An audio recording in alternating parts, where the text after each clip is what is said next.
Hello, everyone. Welcome back to Dirty Martini. I hope you're doing well and I hope you're having an amazing day. Guys, today we have quite a bit to go over. I don't know if I'll be able to fit everything in this single episode, but that's alright. We'll be able to see each other next week as well, hopefully, unless the world goes into a third world war, which isn't too far off from what might be happening, but not to fearmonger you. It's just I am genuinely scared. And because I don't have the capacity, emotional, mental, and physical right now to comprehend what actually is going on in the world and what might potentially be going on in the world, I am tuning in here to distract myself and hopefully bring you some distraction in this gloominess and this uncertainty of times. And it's just, I don't know what. Thank God for Dirty Martini, am I right? So, without further ado, welcome to your distraction of the week, which I feel like we all need in times of today. Because who would have thought that literally we just wanted GTA 6. We didn't want WW3.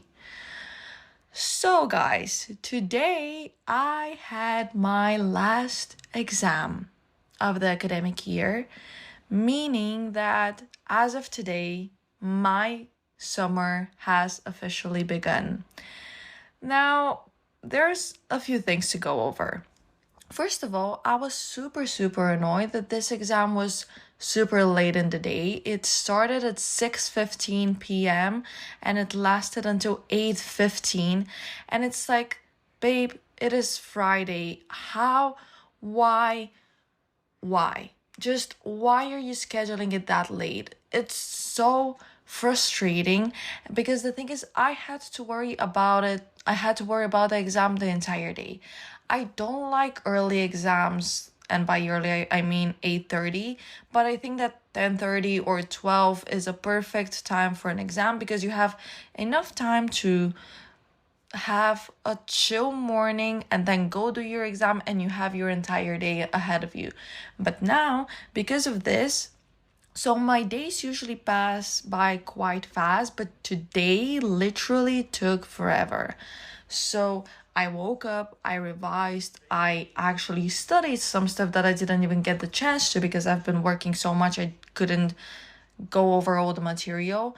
I went for a run, which was the stupidest thing I could have done because it was 30 degrees outside and I haven't eaten a proper meal in a week and I've been so dehydrated, but we'll get to this. So I went out to initially run 10 kilometers.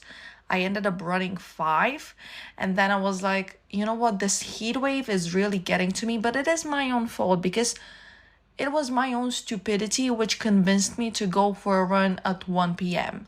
Because who goes on a run at 1 p.m. when it's 30 degrees outside? Of course, it's my own fault. So after the 5th kilometer, I was like, you know what? I genuinely cannot. I'm usually the type of person to unfortunately ignore the way my body feels and tells me to perform. And I push through despite the limits it's trying to set, and I disregard its opinions. But this time I was like, no, I really should stop. And perhaps actually the only reason I stopped was because of the exam. So in a way, the exam saved me because I would have pushed myself beyond my limits. And yesterday I nearly fainted, and today I was on the verge. So after the 5th kilometer, I just started walking home because I was like, you know what, it's not worth it. But then, because walking just took forever because I was, 5 kilometers away from home, I just resumed running because, come on, we've got places to be, we've got exams to do, and there were no buses where I was because, of course, I'm going to go where no buses go. And even though it's not embarrassing to go for a run somewhere far and then come back by bus, I felt like it would have been embarrassing. So I don't know. Then I came home. I took a shower because I stank. Then I cleaned my room. I napped, and still I had a few hours to go until the exam. The day would just not move further. Time would just like stop. And in my head, I'm thinking, why is this never the case for days that I'm enjoying? During days that I'm enjoying, why is it now when I have to feel every single node, every single ounce of anxiety in my body? You're prolonging the experience. That is a bit cruel and a bit ironic, if you ask me. And at a certain point, I was like, you know what? Fuck it. Let's get it over with. So the thing is, normally I don't care about exams anymore. I have grown past this. But this teacher that I had for this course was intimidating us from the first minute of the first lecture. He was telling us how the exam is going to be so difficult and how reading a summary is not going to be sufficient, and how you need to be on top of your shit from day one so that you can pass, and how missing even a single lecture or a single tutorial is going to be detrimental to your success, and you're not going to pass the exam because most people fail this course. And to this, I have to say, do teachers realize that flexing that everybody's failing their course is actually not a flex at all? It is not a signal to your students' abilities, capabilities, and knowledge.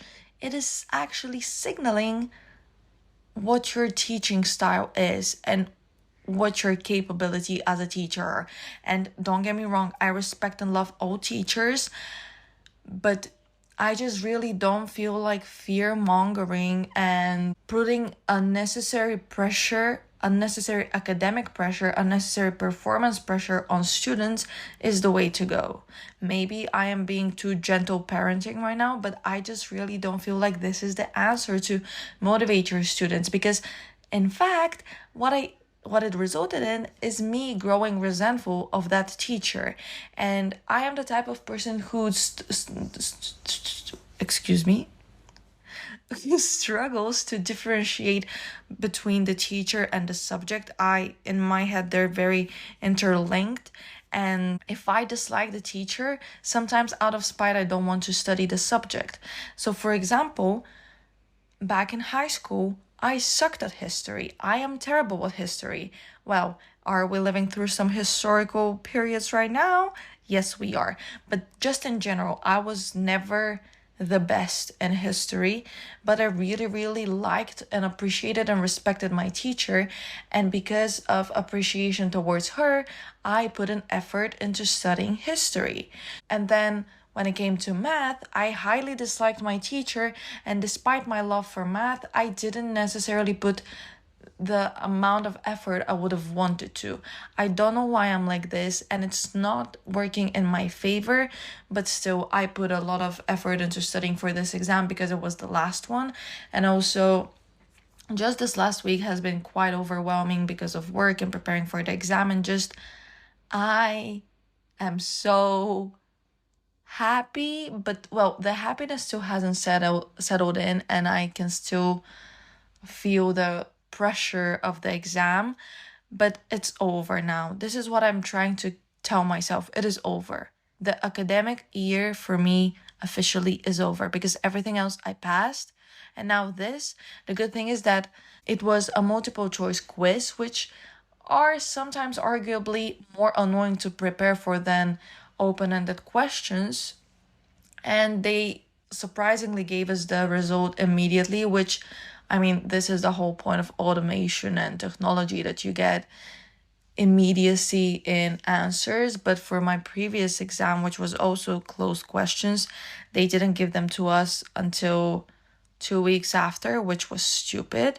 But doesn't matter, I have passed officially.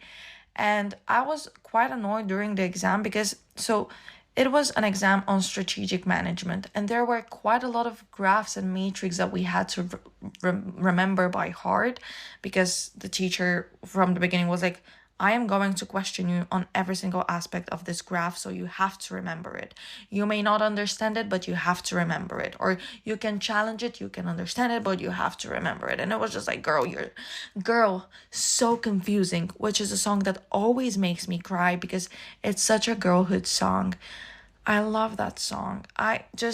It speaks to me on a spiritual level.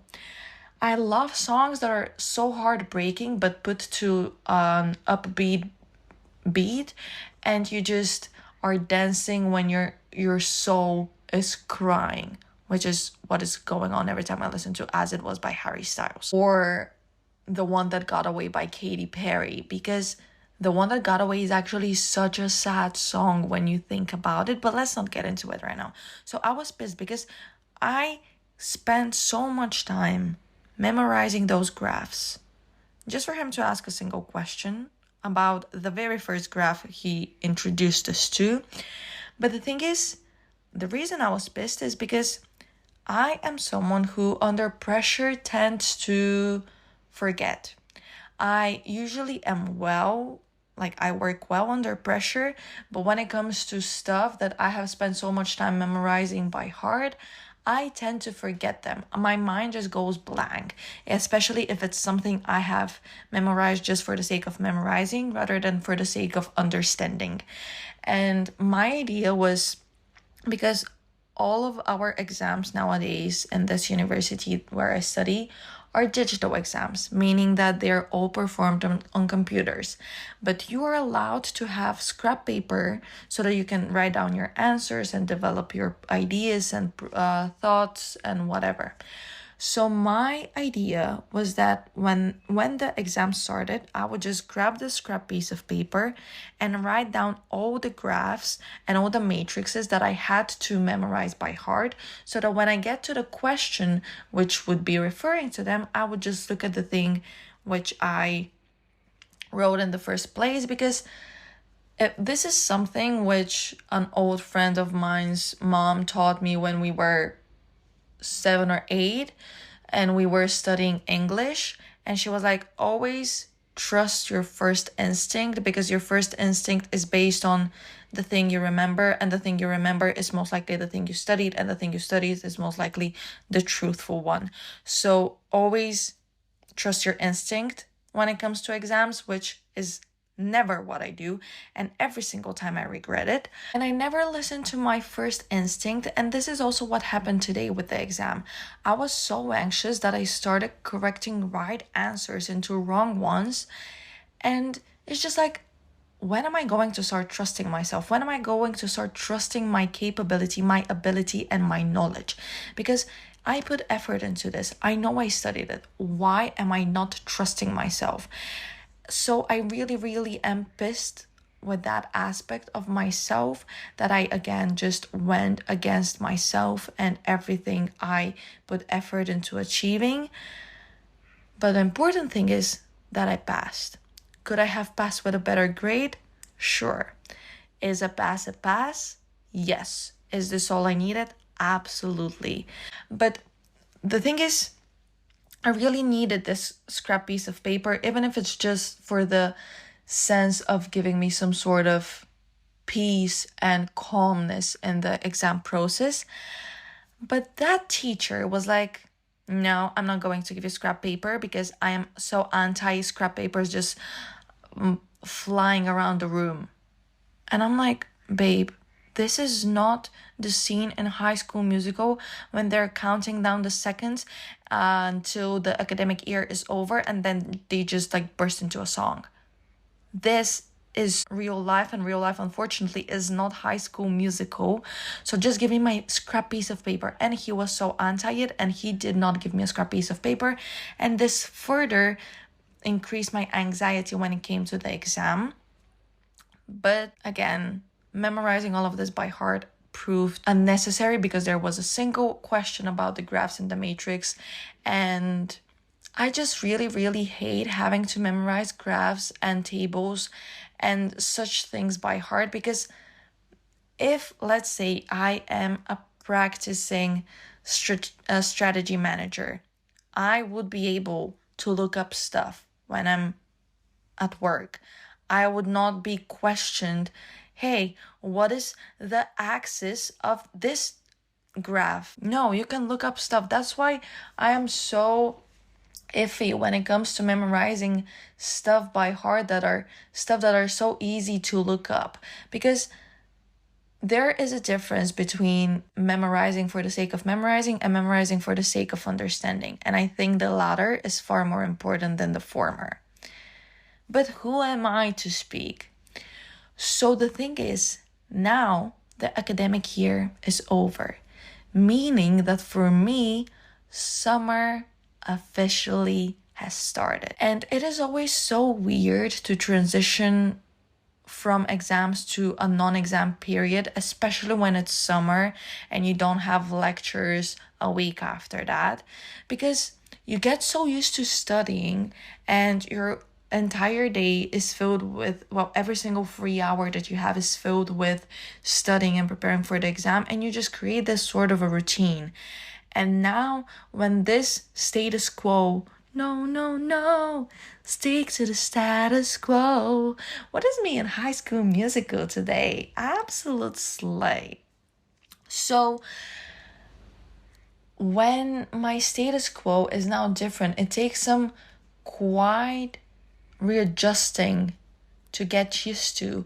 And then when it's again the start of the academic year, it is even far harder to get back on track and get back into a routine, because even though it is very overwhelming to have to study and work 24/7 and not have a day to myself, it is structure.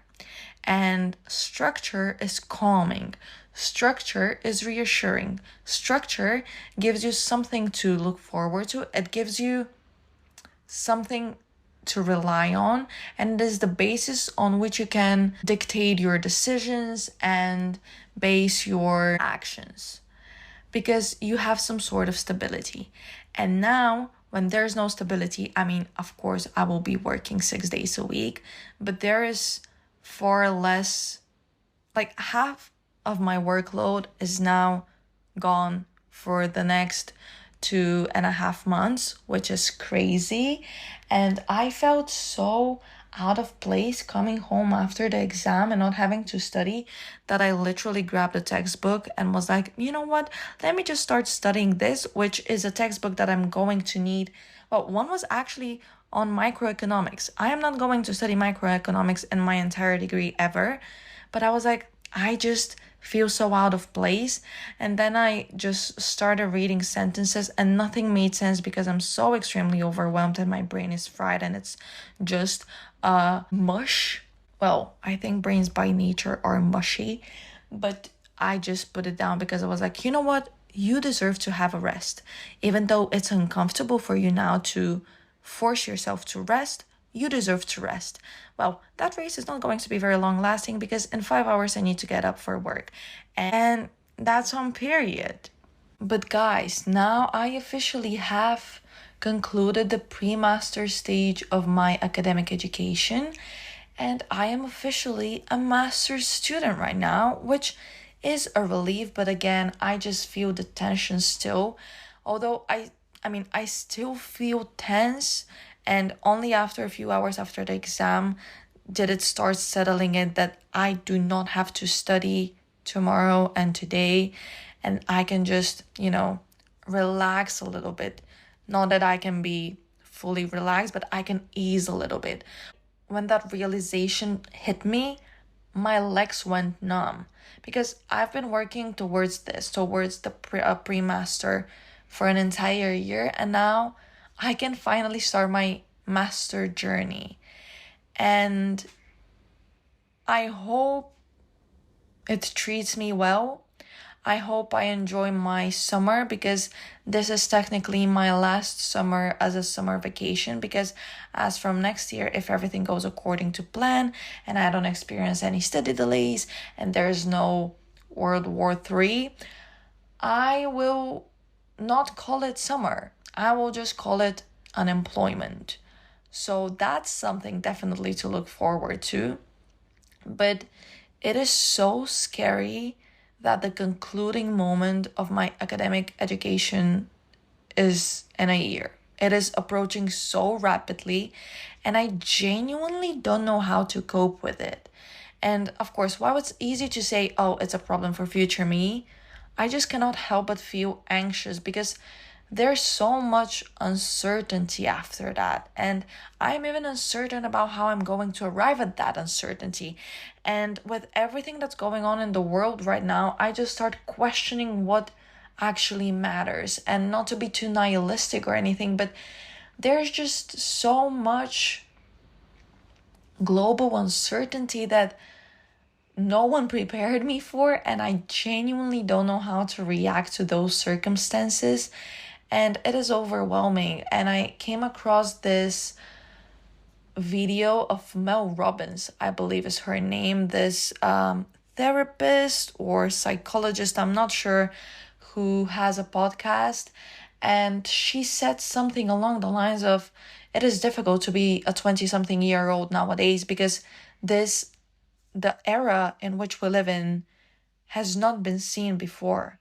And it is an era defined by its uncertainty, by its fluctuation, by its political instability, financial instability, peace instability.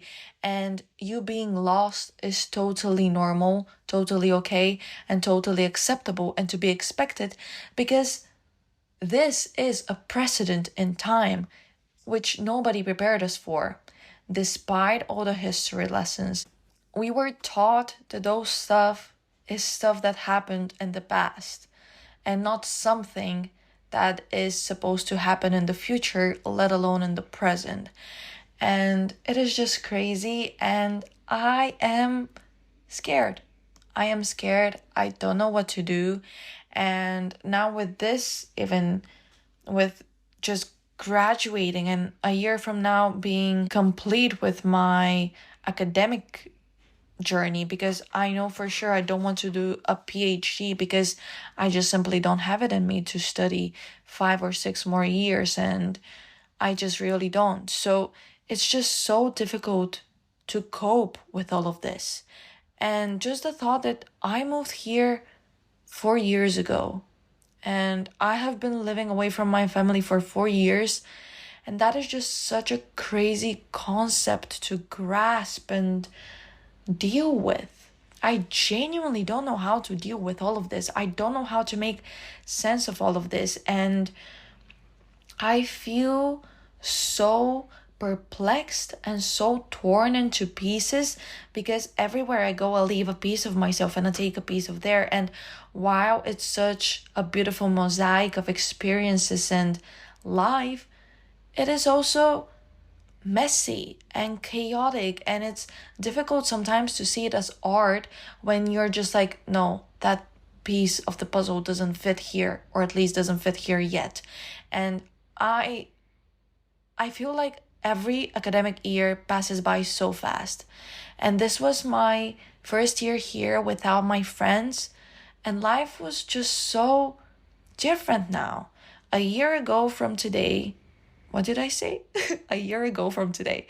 A year, last year today, I submitted my bachelor thesis, or it was yesterday. I don't remember exactly the date. Doesn't matter. And I graduated from my bachelor's degree when in 2 weeks I got my results. But just everything changed. My entire social circle was uprooted. I started a new job. I had to build my life from the beginning, from scratch, because everything I knew no longer was. And that was scary. And I'm so thankful for technologies that I could keep in touch with my friends every single day, but it's just so crazy. Life as I knew it no longer was. And in a year even, this newness that is going on now, it's going to conclude and another era is going to start. And I need time to slow down a little bit. I know I was just complaining that today took forever, but I need time to slow down a little bit because I am so struggling to cope with its passage. And I don't know what to do. It's like it's slipping through my fingers. I cannot stop it. I cannot slow it down. And I can just look through it and look at it through it as sand slipping through my fingers without the ability to close my fingers and make it stick and make it stay. It's like I am unable to build a castle out of this sand, and it's just sand that is taken away by a wave, and I am just incapable and unable to do anything about it. And this academic year passed by so fast, and I don't know where all the time went, but it's just, it was September when I started, literally last week. Last week, I was complaining to you about statistics and how I'm struggling with it and how I don't know if I'm going to pass.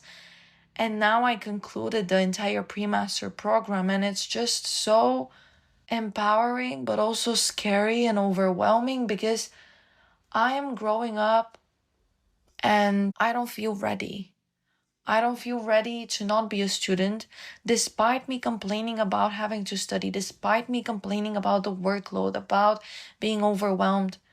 I am not ready for this chapter of my life to end because it is all I have known in my entire conscious life. In my entire life, which I have been aware of my existence, I have never not been a student. And the identity crisis that is about to onset a year from now, I can already feel it brewing up. And it's not me manifesting it. It's just, again, structure. And then that structure that's been keeping you on track, that's been holding you accountable, that's been giving you security and stability, is no longer going to be there. And it's up to you as an adult to create those stuff.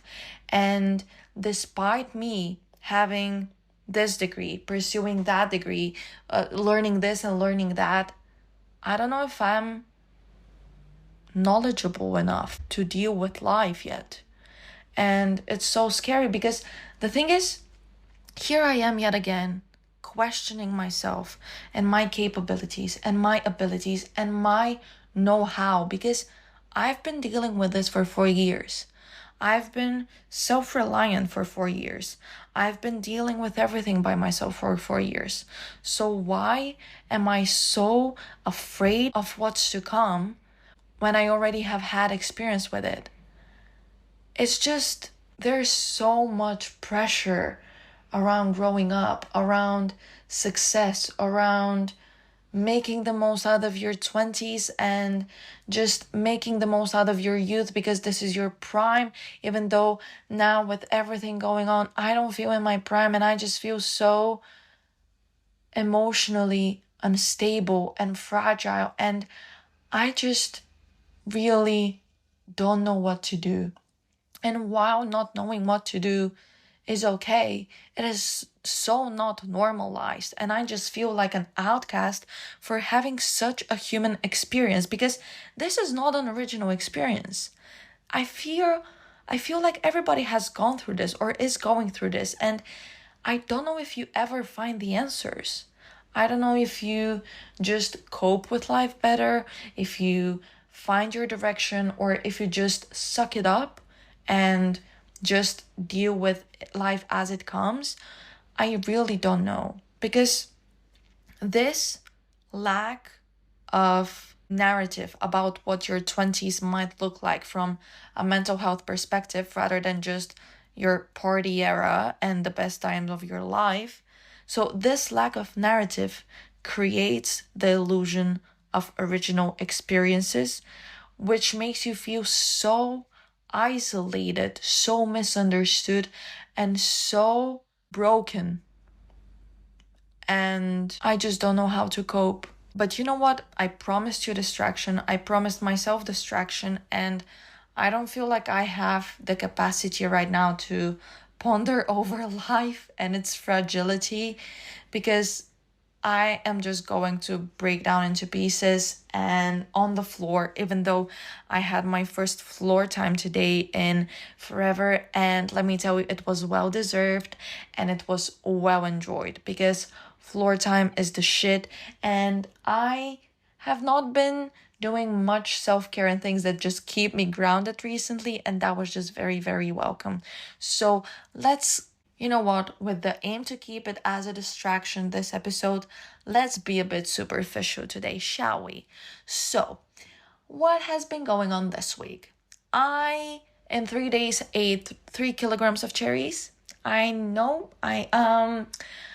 I nearly passed out because the thing is, cherries are not necessarily very nutritious. I am not one to know a lot about nutrition because I didn't purposefully teach myself a lot about nutrition because I know how obsessive I get with numbers and I didn't want to have something that might trigger a potential not perfect relationship with food or a not healthy relationship with food. So when it comes to macronutrients, I have no clue what is what.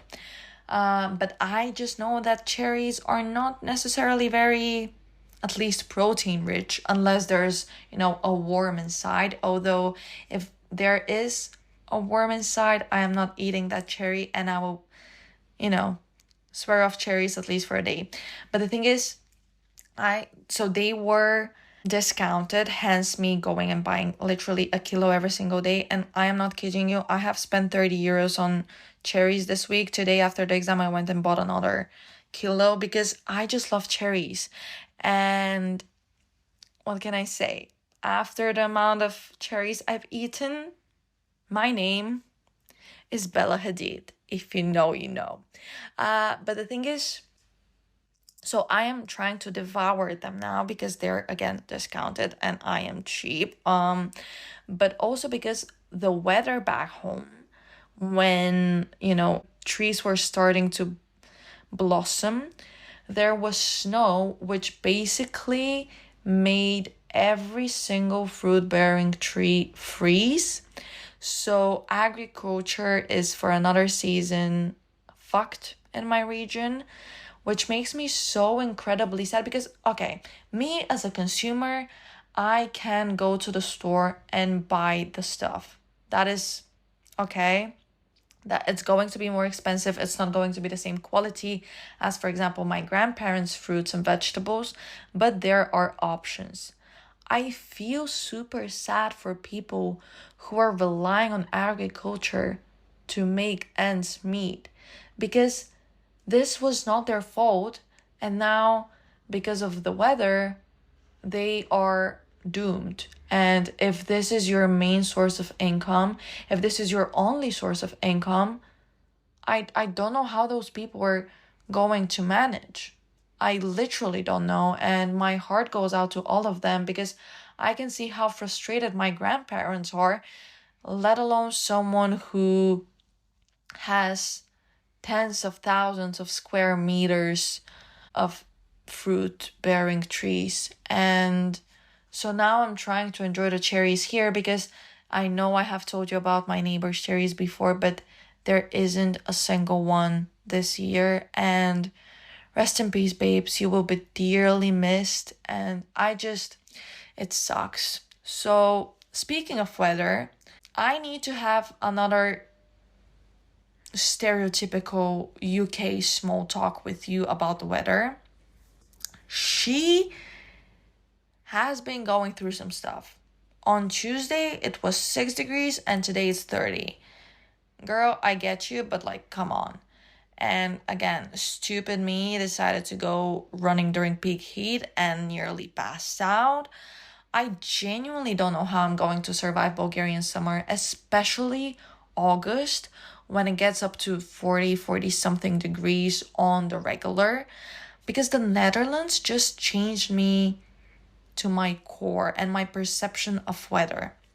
So what used to be cold for me when I used to live only in Bulgaria is now what I consider warm here, because what is cold in Bulgaria is summer here.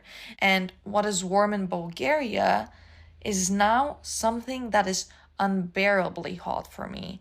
And that is why, for example, when my friends visited me and it was still cold, objectively cold, she was wearing winter jackets and I had, a denim jacket on and just a t-shirt, and then I just took off the denim jacket midday because I was just that warm, because my body just readjusted to the climate here, which I think is just fascinating how our bodies adapt.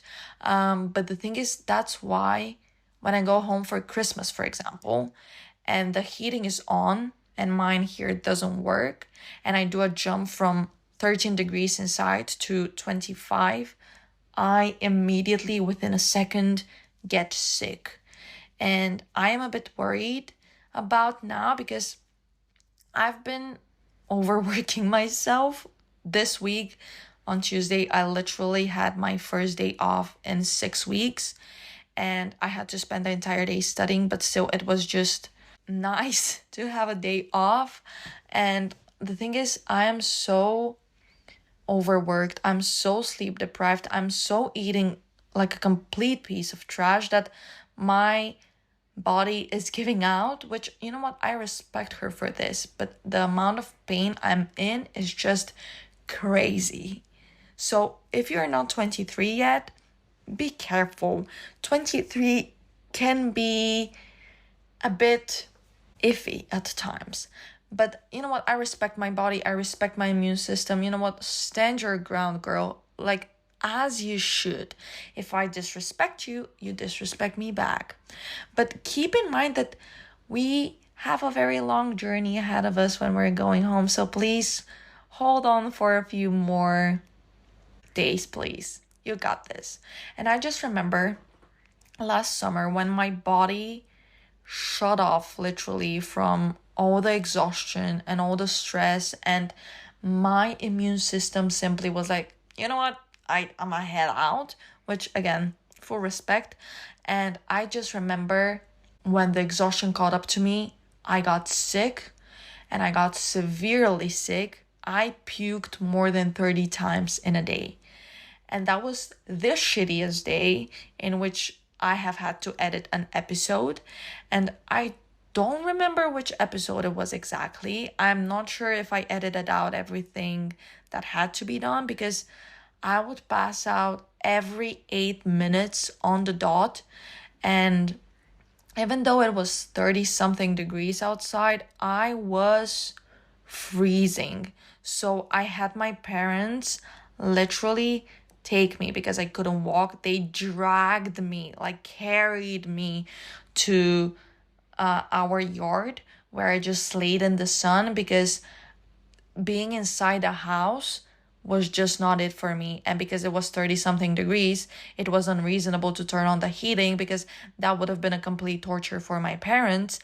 But so I remember I laid in the sun. I would, like, any sip of water I would drink, I would puke out after a minute and a half. Every single piece of breadstick I would eat, gone within 30 seconds. Making a return in 30 seconds. And so I was laying in the sun, and I was laying under a duvet, and I was freezing. I couldn't. And then they carried me up when the sun set, because again, I was freezing. And I just remember the shower I took was so comforting. It was, well, basically water from the river Styx in hell, because I was just like, shivering.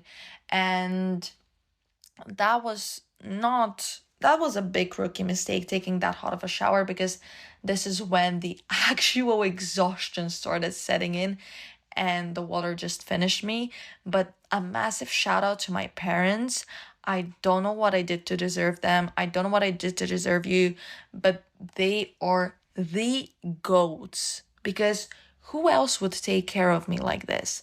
Shout out, mom and dad. Love you to bits. What else happened to me this week? Oh, on Monday, I went to see How to Train Your Dragon, which is interesting because It was globally released today on the 13th of June, but for whatever reason, it was released rather early in the Netherlands because I didn't even go to a pre-premiere. I just went to a regular screening and I saw it on Monday. So it felt quite nice to be ahead of everybody else, to have seen the movie because, oh my God, guys, this movie. So I didn't go in with a lot of expectations. I was debating up until the last minute of whether or not I should go because I was tired. I had just finished an 8-hour shift and I had an exam to prepare for, obviously. So I was like, should I? It's not really the smartest decision. I should go and rest so that I can study. But I'm so happy that I went. I'm so happy that I went because I reconnected with my inner child, and I should do more things that younger me loved, because I feel like sometimes in the pursuit of a future me, I am ignoring the child in me, and I just get stuck between future and past dimensions, and even the present is blurry. But we said that we're going to keep it superficial. So I, guys, I literally cried when Toothless and Hiccup connected, and during the first flight, which was such powerful scenes. It got me wanting to fly, which in fact, if I could have one superpower, it would be flying. I mean, I know that there's ways of flying now, but this is not what I mean. I don't mean like going on a plane or going on a helicopter. I want to be able to experience clouds and wind and the sky the way birds do. One of the sparks in me died the second I found out what clouds were and that I cannot go and sleep on them and that they are not fluffy and livable in. Why did Fairly Odd Parents feed those delusions? Like, the world would be so different if clouds were what we thought they were when we were children. But when I heard the iconic soundtrack, I just got full, oh my God, like even now I'm getting full goosebumps because it is so, it's just bringing back memories. And when I heard the iconic soundtrack, just if you've seen How to Train Your Dragon, you know what I'm talking about. Like my hair, well, I mean, I epilated my arms, but that's a figure of speech. My hair just stood up. Like, guys, don't play such iconic soundtracks near me. Don't play He's a Pirate in front of me.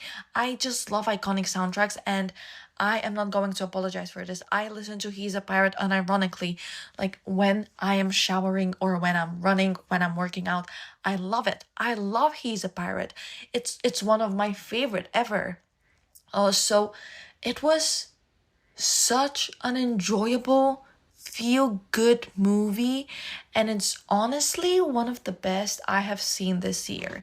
And what I regret now, when like doing my monthly keeping up with the me going to the cinema New Year's resolution, I regret that I didn't start from the very beginning, giving the movies ranking and rating them on certain criteria. So this is something to do for next year, but this movie, 11 out of 10.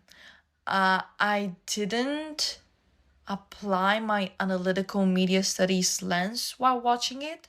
I just let myself experience it, and I have no notes.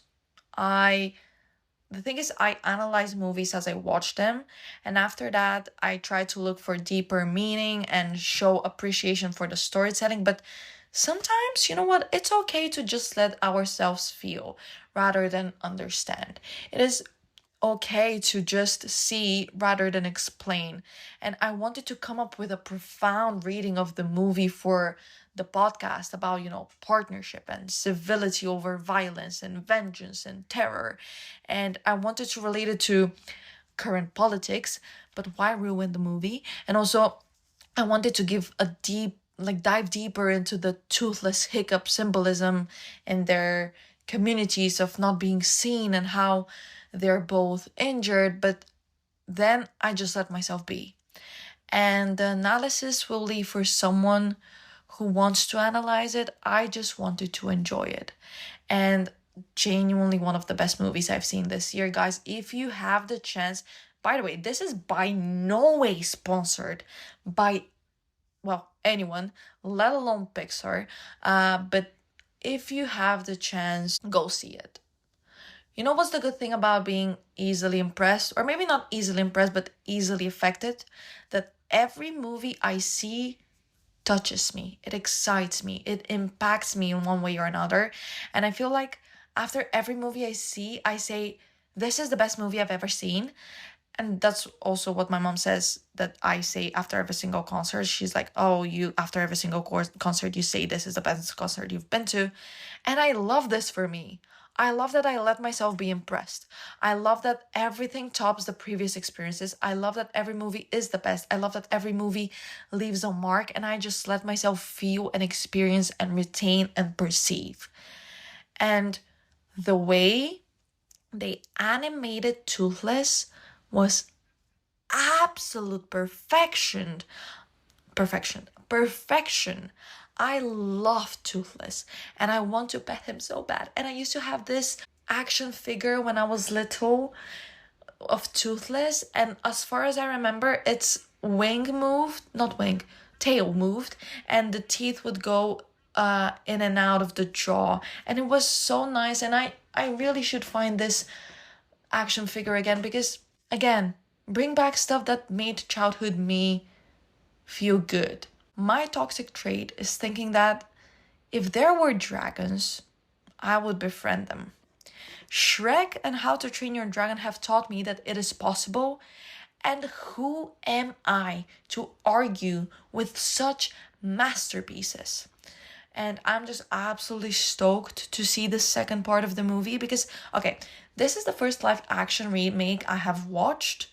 I haven't seen The Lion King. I haven't seen The Little Mermaid. And now this got me so hyped for Lilo and Stitch. Although, so I wanted to see Lilo and Stitch with my family when I went home. But I am a bit annoyed that the movie is only dubbed. They don't have it with subtitles. And I haven't seen, well, I saw a dubbed movie in Bulgarian in January, but that was the first time I've seen a dubbed movie in Bulgarian in forever, like in years, literal years. And I'm just so used to experiencing movies in their original language. Well, if I'm watching movies in English. And I think this is just such a crucial part to the experience because dubbing the movie eradicates some part of the authenticity of the story and the vibe and the aesthetic. And I know they're dubbing them because, you know, it's catered or targeting younger children who perhaps are too young to read that fast yet. Although when I was learning how to read, I first learned how to read subtitles rather than, you know, books, which is rather interesting. You would expect it to be the other way because subtitles are changing fast, but you know what, I'm just quirky like that. But yeah, I just am sad that I will have to see Lilo and Stitch dubbed, but it is what it is. And I saw How to Train Your Dragon in 3D. And the thing is, okay, I have a bone to pick. So 3D movies, as much as I enjoy them, well, sometimes, because like sometimes I'm genuinely like, what is the point of this being 3D? Like it literally brings nothing to the experience because there's no 3D effects that are meaningful enough to justify the 3D experience. Doesn't matter. I am a little bit pissed. Well, not a little bit pissed. I wear glasses in my day-to-day. I wear prescription glasses and I don't wear lenses. And also, when I was in the cinema, because my 8-hour shift was throughout the entire day, and I went to the cinema right after work, so I couldn't go home to get ready. So I had to prep stuff in the morning and then from work go directly to the cinema. And I made it explicitly clear to myself that I have to get my glasses at all cost. And then I go to the cinema and I'm like looking for my glasses And I'm looking and I'm looking and I'm looking, and I cannot find them anywhere in my bag. And I'm starting to beat myself up, and I'm like, how could you be so stupid? This is the only thing I told you to bring, non-negotiable. How did you forget? You're so stupid. Now you ruined the entire experience for yourself because you will not be able to see it clearly, and you're going to miss out on so much important details and just such an important part of the movie, because it's audio visual media. And the glasses were in my hand. Of course, I spent a few minutes looking for them, and then I was just like beating myself up, and I just like looked at my hand and I was like, come on, girl, you're better than this. Because the thing is, if I hadn't brought my glasses, I would have been fucked, because I booked last row because extra leg room, and also a bit farther from people who are potentially going to chew and drink loudly. And it would have really ruined my experience, because I wouldn't have been able, like, I would have been just seeing like nice blurry colors, and that's just not what I paid that amount of money for.